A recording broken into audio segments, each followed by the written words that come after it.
Tonight on CTV, Tony Frank's announcement on a potential on-campus stadium, and one popular Fort Collins figure's response to Frank. And the aftermath of the High Park fire, what Fort Collins residents can expect from the region. And later, fall is here and so are the festivals. We'll show you two that had events going on last weekend.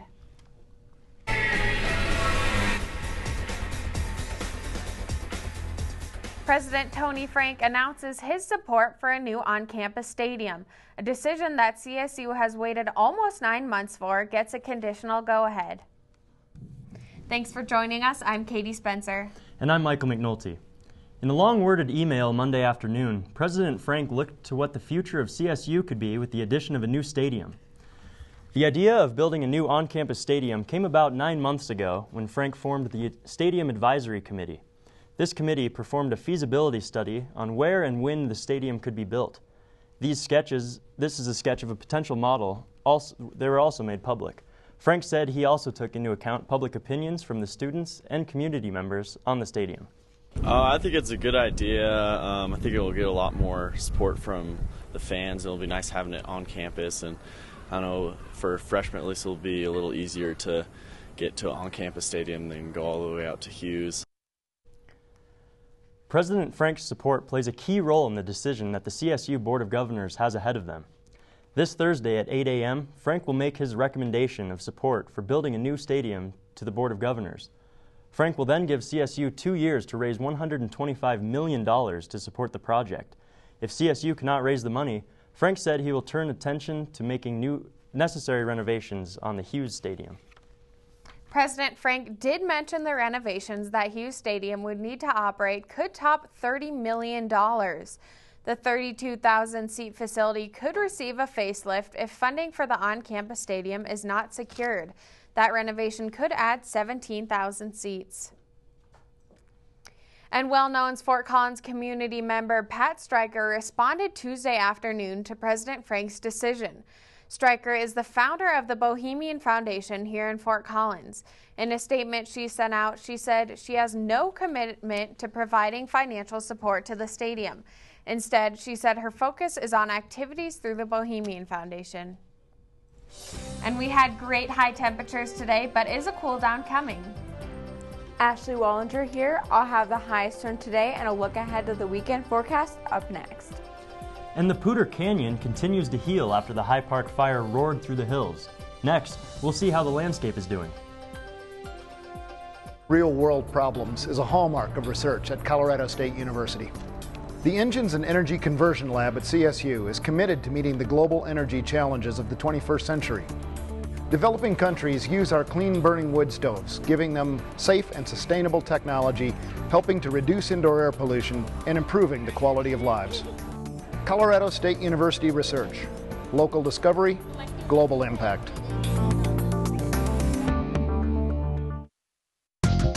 43,000 CSU Ram alums call Denver home. Now it's easier for Denver Ram fans to stay connected with CSU. CSU is proud to announce the new Colorado State University Denver Center, where Ram alums will feel at home. It's a place to make professional connections, enjoy events with other alumni, and even show your Ram pride with a wide selection of CSU fan gear. Stay connected with CSU, the CSU Denver Center at 17th and Glenarm. Learn more at rams5280.colostate.edu.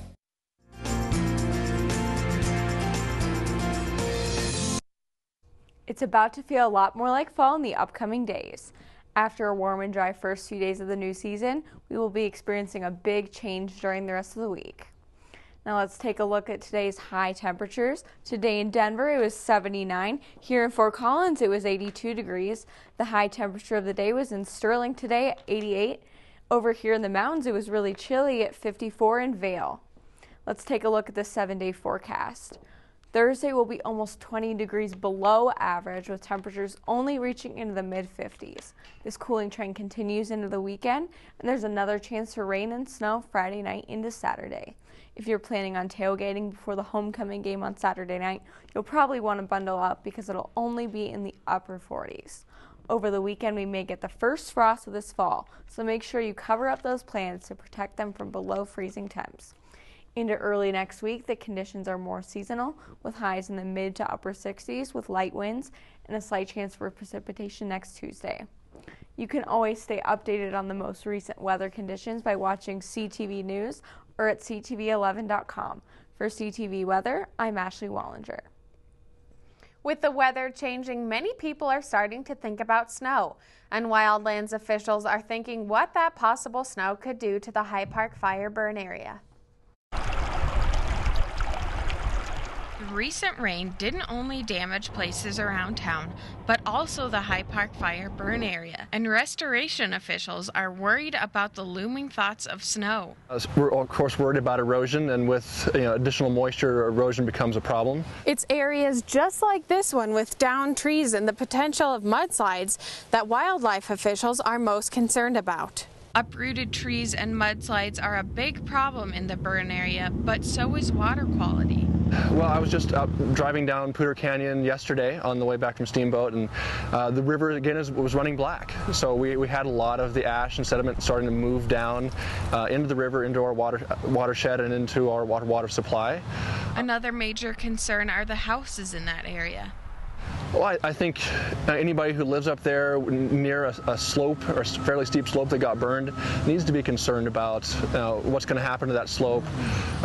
If we get more fall rains with the spring melt, they can certainly go. In order to protect the area, the Wildlands restoration volunteers are restoring the area to protect from future damage. We're going in, and on steeper slopes we're installing what we're calling contour log terraces, and then on top of these structures we're doing seeding with native seeds. Their main goal is to finish these projects in time before more rain or snow causes other damage. If you're interested in volunteering for the Wildlands Restoration Volunteers, you can go to WLRV.org. Their upcoming project is the Whistler Eagle Habitat Restoration Project on October 21st. Fall festivals in the area attracted large crowds over the weekend. Coming up, 2 events that CTV reporter Sarah Downey and myself checked out. And Greek Life at CSU focuses on anti-hazing measures, what the community did to celebrate National Hazing Prevention Week. If you're looking for a new pet that you can cherish every day, consider adopting from a shelter. Shelters are full of healthy, loyal, fun, loving pets, eager to become a part of your family. A person is the best thing to happen to a shelter pet, so bring home your new buddy today. To find out more, you can visit theshelterpetproject.org.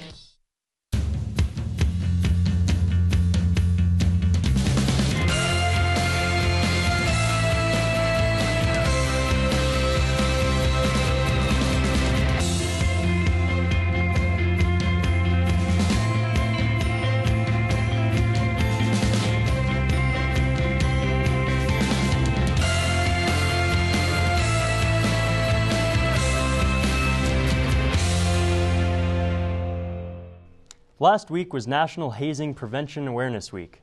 The awareness event was put on by CSU Greek Life. Hazing is defined as any situation that risks emotional or physical harm. CSU Greeks spread the message, "Real Rams don't haze," by passing out ribbons on the plaza. Risk Management Chair Neil Thornycroft said that hazing isn't just a problem for Greek Life. We put it on, it's primarily for Greek Life, but then hazing is not necessarily just a Greek Life issue. It is all student organizations have the possibility for it to occur. So it's put on by Greek Life, but it's for the CSU community as a whole. With the fall season finally here, there are tons of festivals and events to attend all over Colorado and Fort Collins. CTV reporter Sarah Downey attended one very popular event in Denver last weekend and learned all about the history behind Oktoberfest. Lederhosen, schnitzel, and of course, beer. This year's Oktoberfest was celebrated in full force in downtown Denver. Games are played throughout the day as people sample German cuisine, like sausage, roast pork, sauerkraut, and fish. Amazing food, amazing beer, great people, great performances, dancers. So pretty pretty much everything. Keg bowling returns to Oktoberfest, giving anyone the chance to push a keg on wheels to earn a prize. This day is about more than brews and bowling. Dancing is an integral part of the day's festivities. The Maroon Bells Morris team have attended this event for the past 12 years, enticing the crowd with their unique style and festive costume. They decorated themselves with ribbons, bells which are traditional to Morris dancing, baldricks, and each team has a different color scheme or a different emblem. Ours, because we're the Maroon Bells, is the Maroon Bells. So whether you're an avid beer drinker or just looking for an excuse to go out and try new things, Oktoberfest has a little something for everyone. The energy is definitely high here at the corner of 21st and Larimer for Denver's 43rd annual Oktoberfest. This is Sarah Downey with CTV News. Unfortunately, the Oktoberfest celebration in Denver is all wrapped up for the year, but for more interesting fall outings, check out our Colorado Inns blog on our website. The community calendar is up next.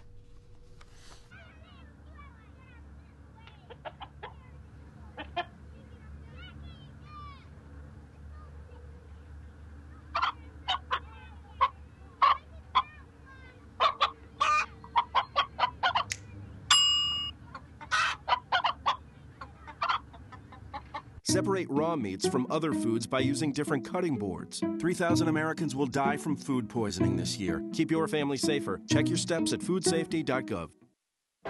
7,000 students drop out every school day. That's a line of desks more than 4 miles long. Keep students in school. Visit boostup.org and take the first step. Well, Oktoberfest is over, but other festivals are not hard to find. This past weekend, the Rocky Mountain Irish Festival came to Fort Collins to educate the community about the Irish heritage. The leaves are changing color, but the spirit is still green in Fort Collins after hosting the Rocky Mountain Irish Festival. The 3-day event brought Irish history, music, and entertainment from the land of Ireland to the streets of Old Town. Educate people about Ireland's national sport, that is hurling. It's over 1,000 years old, is made out of ash. That's your hurl. It's a slitter, and it's been known as the fastest game on grass. The celebration was interactive through dance, animals, and film. I think it's great. You know, anytime you have a festival like this that's proactive in its ideas, it's wonderful. Proceeds and a lot of attention from the weekend went toward the CSU Marching Band to assist their March to Dublin fundraiser. You know, we're getting there day by day. The Rams have been invited to perform at the 2013 St. Patrick's Day Festival in Dublin, Ireland. It's kind of been a cool opportunity where they actually reached out to us, and they're like, we've heard through the grapevine that you all want to do this trip, or we got invited to this trip, and we want to put you all on that stage and help support you. And the Irish community is more than happy to help. So it's a very friendly, homey atmosphere this festival has been. Kind of like a smaller, fun venue that they're like, you're going to Ireland, you're going to Dublin, make sure you go to this district of the town or go to this part of the country. So it's kind of been a fun, homey experience because everyone's outreaching us and being really excited about the trip for us as well and giving us some kind of cool tips about what to do when we get there. This will be the first time the CSU Marching Band performs in Ireland, and after a taste of the Irish culture this weekend, they're well on their way. It's homecoming week here at CSU, and there are lots of events to attend at the end of the week. The annual homecoming parade will be Friday afternoon. The parade will run from Housen Oak to the West Lawn here on campus. After the parade, a bonfire will be lit and fireworks will light up the sky. Then the traditional lighting of the A will take place at sunset. Then Saturday morning begins with the 5K homecoming race. That'll begin on the Oval at 8 a.m. And the football game versus Fresno State will wrap up the week. Kickoff is at 5 p.m. Well, that's all the time we have tonight. All the stories and more can be found on our website at ctv11.com.